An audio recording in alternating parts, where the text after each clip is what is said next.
अस्सलाम वालेकुम to I care folio. आज की वीडियो में हम रेटिनोस्कोपी की कंप्लीट डिटेल्स को डिस्कस करेंगे। ये सिंगल वीडियो भी हो सकती है या फिर मैं डिफरेंट पार्ट्स में भी आपको रेटिनोस्कोपी की कंप्लीट डिटेल्स प्रोवाइड कर सकती हूँ। ठीक है, ये डिपेंड करेगा कि कंटेंट कितना है। अब आज हमने स्टार्ट करनी है कि रेटिनोस्कोपी क्या होती है। तो रेटिनोस्कोपी पे प्रोसीड करने से पहले हम ये जान लेते हैं कि रिफ्रैक्शन कितनी टाइप्स की होती है। तो बेसिकली रिफ्रैक्शन की दो टाइप्स होती हैं, एक होती है ऑब्जेक्टिव रिफ्रैक्शन और दूसरी होती है सब्जेक्टिव रिफ्रैक्शन। आज की वीडियो में हम ऑब्जेक्टिव रिफ्रैक्शन को कवर करेंगे। तो चलें देखते हैं ऑब्जेक्टिव रिफ्रैक्शन क्या होती है। ऑब्जेक्टिव रिफ्रैक्शन वो मेथड्स है रिफ्रैक्टिव एरर्स को फाइंड करने का जिसमें पेशेंट की एक्टिव पार्टिसिपेशन की जरूरत नहीं होती है, और ये objective refraction mostly young children में की जाती है। और वो पेशेंट्स जिनके साथ आपका कम्युनिकेशन बैरियर है या फिर उनको कोई मेंटल प्रॉब्लम है, तो उन लोगों में हम जो है वो ऑब्जेक्टिव रिफ्रैक्शन को प्रेफर कर रहे होते हैं। मेथड्स ऑफ ऑब्जेक्टिव रिफ्रैक्शन में auto refractometer, retinoscopy, photo refraction या फिर इलेक्ट्रोफिजियोलॉजिकल मेथड, ये चार मेथड शामिल हैं। लेकिन मोस्ट कॉमनली जो यूज होते हैं वो ऑटो रिफ्रैक्टोमीटर होता है और सेकेंडली रेटिनोस्कोपी होती है। रेटिनोस्कोपी में सबसे पहले इसके अल्टरनेटिव नेम्स देख लेते हैं। तो ये होते हैं स्काइस्कोपी, शैडो टेस्ट, पिपुलोस्कोपी एंड पोरियोस्कोपी। अब रेटिनोस्कोपी करने के लिए हमारे पास एक इंस्ट्रूमेंट होता है जिसको हम कहते हैं रेटिनोस्कोप। रेटिनोस्कोप दो तरह की होती है, एक होती है रिफ्लेक्टिंग मिरर रेटिनोस्कोप और दूसरी होती है सेल्फ इल्यूमिनेटेड रेटिनोस्कोप। इन दोनों में पहले आप डिफरेंस देख लेते हैं। जो रिफ्लेक्टिंग मिरर रेटिनोस्कोप होती है उसमें ये होता है कि हमें separate source of light required होता है, जो रेटिनोस्कोपी करते वक्त पेशेंट के हेड के ऊपर और नीचे जो है वो उसको फिक्स किया जाता है। ठीक है, और साथ में इसमें प्लेन मिरर सिंगल भी हो सकता है या फिर कनकेव मिरर के साथ कॉम्बिनेशन में भी प्लेन मिरर हो सकता है। लेकिन जो सेल्फ इल्यूमिनेटेड रेटिनोस्कोप होती है इसका फायदा ये होता है कि इसमें सोर्स ऑफ लाइट रेटिनोस्कोप के अंदर ही फिक्स हुआ होता है और मिरर्स भी रेटिनोस्कोप के अंदर ही होते हैं। ये मोस्ट कॉमनली अभी यूज होती है। इसमें आगे दो टाइप्स हैं, एक है स्पॉट रेटिनोस्कोप और दूसरी है स्ट्रीक रेटिनोस्कोप। कॉमनली जो है वो स्ट्रीक रेटिनोस्कोप भी यूज होती है और हम भी स्ट्रीक रेटिनोस्कोप को डिस्कस करेंगे। तो रेटिनोस्कोपी की डेफिनेशन पे चलते हैं। रेटिनोस्कोपी क्या होती है?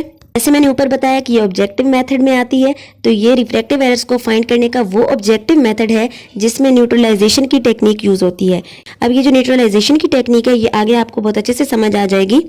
इसकी डेफिनेशन का क्रक्स ही यही है कि आपने ये चीज़ याद रखनी है कि इसमें कौन सी टेक्निक यूज होती है। न्यूट्रलाइजेशन की टेक्निक को यूज करते हुए हम पेशेंट का रिफ्रैक्टिव एरर फाइंड कर रहे होते हैं।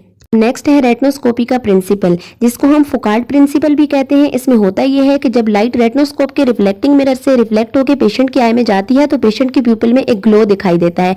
रेटिनोस्कोप की मूवमेंट के साथ फंडस का ग्लो किस डायरेक्शन में मूव करता है, यही डायरेक्शन इस चीज को डिसाइड करती है कि पेशेंट की आंख में कौन सा रिफ्रैक्टिव एरर है या कितना रिफ्रैक्टिव एरर है, क्या वो मायोपिया है, हाइपरोपिया है या एस्टिग्मेटिज्म है या फिर मिक्स्ड है। नेक्स्ट है स्टेजेस ऑफ रेटिनोस्कोपी। तो रेटिनोस्कोपी की तीन स्टेजेस होती हैं। Number 1 is illumination stage, number 2 is reflex stage, number 3 is projection stage. तो सबसे पहले इल्यूमिनेशन स्टेज देखते हैं। इसमें यह होता है कि रेटिनोस्कोप की लाइट सोर्स से पेशेंट की आई में आप लाइट थ्रो करते हैं और पेशेंट के रेटिना को इल्यूमिनेट कर देते हैं। इस स्टेज को कहते हैं इल्यूमिनेशन स्टेज। अब सेकंड है रिफ्लेक्स स्टेज। इसमें यह होता है कि जो इल्यूमिनेटेड फंडस है वो एज एन ऑब्जेक्ट एक्ट करेगा और वहां से लाइट रिफ्लेक्ट बैक होकर पेशेंट के फार पॉइंट पे एक इमेज बनाएगी।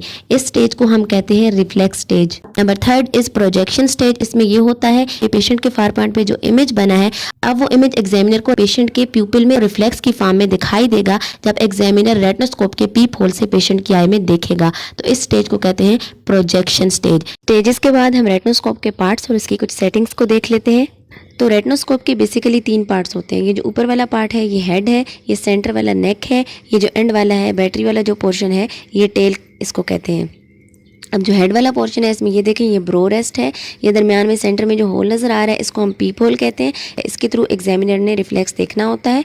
और इससे नीचे आए तो ये देखें ये नीचे स्लीव बनी हुई है। स्लीव के 2 फंक्शंस होते हैं। इसको रोटेट करने से स्ट्रीक को हॉरिजॉन्टल या वर्टिकल कर सकते हैं, मतलब उसकी डायरेक्शन को चेंज कर सकते हैं। ठीक है, और इसी स्लीव को अगर हम ऊपर नीचे अप डाउन मूव करें तो हम जो है वो मिरर इफेक्ट को चेंज कर सकते हैं, कनकेव मिरर इफेक्ट या फिर प्लेन मिरर इफेक्ट पे शिफ्ट कर सकते हैं।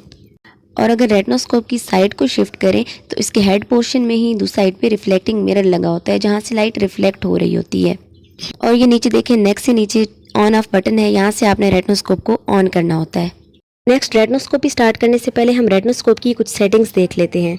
सबसे पहले आपने मिरर इफेक्ट को सेट करना होता है। नॉर्मल रिफ्लेक्टिव एरर वाले पेशेंट्स में या नॉर्मल प्रैक्टिस में हम प्लेन मिरर इफेक्ट को यूज़ कर रहे होते हैं। लेकिन अगर पेशेंट की आई में हाई रिफ्रैक्टिव एरर हो या फिर मीडिया ओपेसिटी मौजूद हो तो हम कनकेव मिरर इफेक्ट को यूज करते हैं। अब आपको कैसे पता चलेगा कि रेटिनोस्कोप में कौन सा मिरर इफेक्ट एक्टिव है? जैसे मैंने पहले बताया है कि हम स्लीव को अप या डाउन मूव करके कनकेव या प्लेन मिरर इफेक्ट की सेटिंग कर सकते हैं। जैसे ये देखें जब हम स्लीव को डाउन मूव करते हैं तो प्लेन मिरर इफेक्ट एक्टिव हो जाता है। अब इस केस में रेटिनोस्कोप से निकलने वाली स्ट्रीक डल और विड्थ में ज्यादा होती है। और जब हम स्लीव को अप मूव करते हैं तो कनकेव मिरर इफेक्ट एक्टिव हो जाता है। कनकेव मिरर इफेक्ट की केस में रेटिनोस्कोप से निकलने वाली स्ट्रीक ब्राइट और बिल्कुल शार्प लाइन की फॉर्म में होती है। अब नेक्स्ट प्रोसीजर ऑफ रेटिनोस्कोपी देखते हैं। इसको हम दो तरह से परफॉर्म कर रहे होते हैं, with cycloplegic drugs and without cycloplegic drugs. जो साइक्लोप्लेजिक ड्रग्स के साथ हम रेटिनोस्कोपी परफॉर्म करते हैं उसको हम कहते हैं वेट रेटिनोस्कोपी, और जो साइक्लोप्लेजिक ड्रग्स के बगैर हम रेटिनोस्कोपी परफॉर्म करते हैं उसको हम कहते हैं ड्राई रेटिनोस्कोपी। साइक्लोप्लेजिक ड्रग्स के थ्रू वेट रेटिनोस्कोपी हम एक तो यंग चिल्ड्रन में कर रहे होते हैं, दूसरा हाइपरमेट्रोप्स में कर रहे होते हैं, और तीसरा वो बच्चे जिनको लेटेड या मैनिफेस्ट स्क्विंट होता है उनमें हम परफॉर्म कर रहे होते हैं। ड्राई रेटिनोस्कोपी हम कोऑपरेटिव एडल्ट्स में परफॉर्म करते हैं। उनको स्नेरन पे मौजूद किसी बड़े लेटर का टारगेट देते हैं और उनकी रेटिनोस्कोपी परफॉर्म कर लेते हैं।